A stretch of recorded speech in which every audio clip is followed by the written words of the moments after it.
So on the next page पहले तो हमने अपनी सारी इन्फॉर्मेशन को फिल आउट कर लिया। अब नेक्स्ट पेज के ऊपर ये हमसे कुछ ऐसी चीज़ें मांगेगा जिसमें हमसे टैक्स रेजिडेंसीज जो हैं, हम कहाँ कहाँ हैं, जो बंदा ये एप्लीकेशन फिल आउट कर रहा है वो बंदा इटसेल्फ कहाँ पे बेस्ड है, उसका टैक्स का आइडेंटिफिकेशन नंबर क्या है। ये इन्फॉर्मेशन भी एक इम्पॉर्टेंट होती है सो दैट बैंक्स जो हैं वो अपनी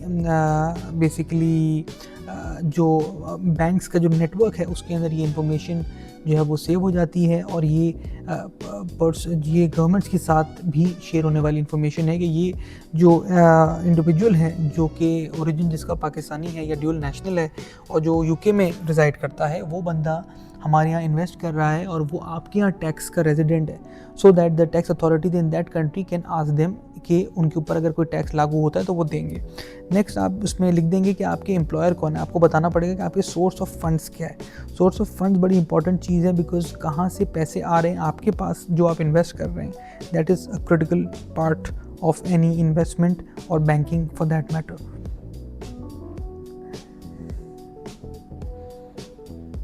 इसमें आप मंथली क्रेडिट टर्नओवर का बेसिकली मतलब ये कि आप कितना अमाउंट आप समझते हैं कि आप मंथली या साल का अगर है तो डिवाइड बाय 12 कर देंगे आप, तो कितना आप बेसिकली उस पैसे को इस अकाउंट में जो आप नया खोल रहे हैं आरडीए का, उसमें आप कितना पैसे जमा कराएंगे, तो that is this figure. This is also important because इससे उनको आइडिया होगा कि उनके पास कितना वॉल्यूम आएगा बैंक के पास, और साथ ही साथ अगर उस वॉल्यूम या उस एक्सपेक्टेशन से ज़्यादा या कम आता है तो वो भी फिर एक बार रिव्यू की तरफ जा सकते हैं आप भी और वो भी, कि ऐसा क्या हो रहा है कि हमने टर्नओवर्स जो है अकाउंट के अंदर वो जो बताए हुए हैं वो वैसे अकाउंट नहीं चल रहा। सोर्स ऑफ फंड्स के अंदर आप ऑब्वियसली लिख देंगे कि सैलरी, अगर सैलरी वाला बंदा है तो लिख देगा कि सैलरी है। नेक्स्ट आपको बताना पड़ेगा कि आपके फाइनेंशियल सपोर्टर का अगर कोई है, अगर लेट सपोज कि आपकी कोई घर वाले हैं, कोई मदर हैं, कोई वाइफ है या हुएवर इट इज़ जो कि ये अकाउंट खोल रहा है लेकिन वो फाइनेंशियल सपोर्टर के से चल रहा है बेसिकली, यानी कि वो बंदा जो है वो किसी से पैसे लेके और वो इन्वेस्ट कर रहा है उस पैसे को, उस सेविंग को, तो उस बंदे के लिए ये इन्फॉर्मेशन यहाँ पे डालनी पड़ेगी। अब हमारे केस में बेसिकली ये है कि हम खुद ही बेसिकली वो हैं जो यानी आप ही खुद हैं जो इन्वेस्ट कर रहे हैं, तो आपको अपनी ही डिटेल इसके अंदर फिल आउट करनी पड़ेगी और इसमें कोई इन्फॉर्मेशन और नहीं आ सकती किसी और की। लेकिन अगर कोई किसी के बिहाफ पे कर रहा है या फॉर इंस्टेंस कि कोई किसी का जो है वो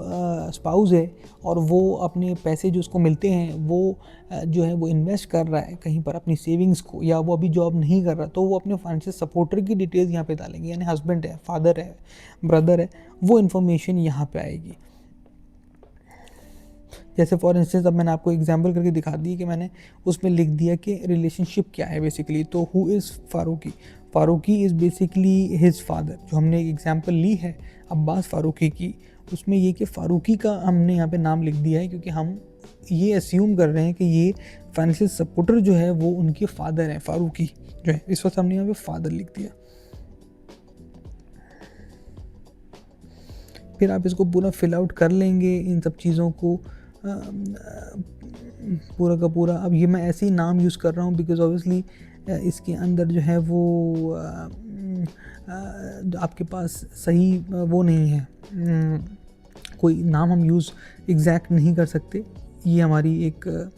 वो है। फिर आपने अपनी मंथली इनकम्स को भी इसमें बता दिया और आपने सेव एंड एग्जिट कर लिया। इसके बाद वाला प्रोसीजर मैं आपको नेक्स्ट वीडियो के अंदर बताऊँगा।